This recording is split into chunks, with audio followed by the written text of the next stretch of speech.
I wasn't the first to become interested in that question of how people believe. Psychologists have been researching it for more than 70 years. But it seemed to me as if very few people were even aware that that knowledge existed.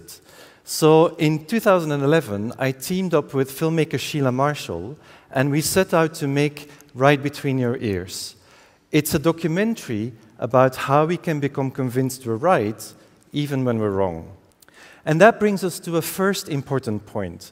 For every idea that we passionately believe in right now, there was a time in the past where we didn't believe it, or where we felt much more lukewarm about it, indifferent.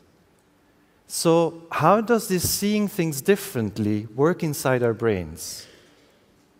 It happens because what we do can change what we believe. What does that mean? Let me say it slightly differently.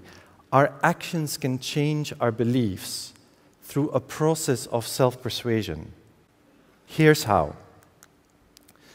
When we only have a weak opinion about something, or when we're facing a difficult choice, like how to vote in an election or a referendum, for instance, it's as if we're at the tip of a pyramid.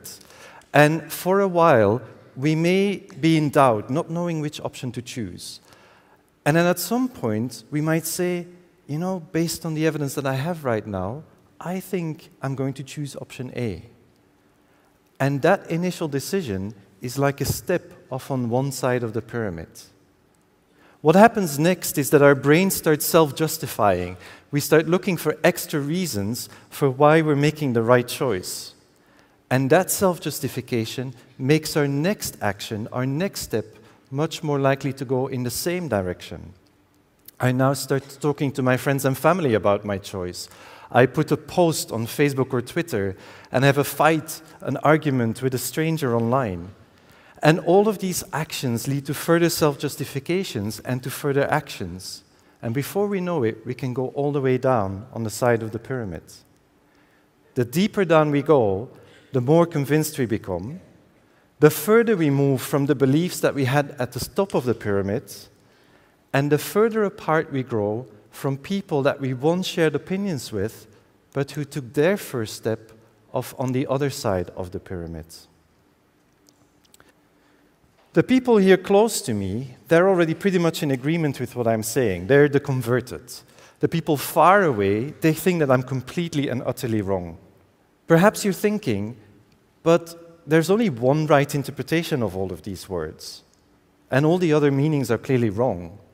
But that shows the challenge of what we're up against, because out there in the real world, all of these different meanings do exist, and just calling them wrong will do nothing to resolve the polarization. But what about evidence? Clearly, our views are backed up by solid evidence, so why are other people not convinced by that? It's because with our justifying and polarizing brains, we can no longer agree on what is evidence and what isn't. So, how do we start reversing this splintering view of reality? How do we get that genie of polarization back in the bottle? I'm afraid that there is no shortcut, no easy fix. We will have to step away from the disagreements where we're all at the bottom of the pyramid and look for new unifying causes where we find ourselves with many more people near the top.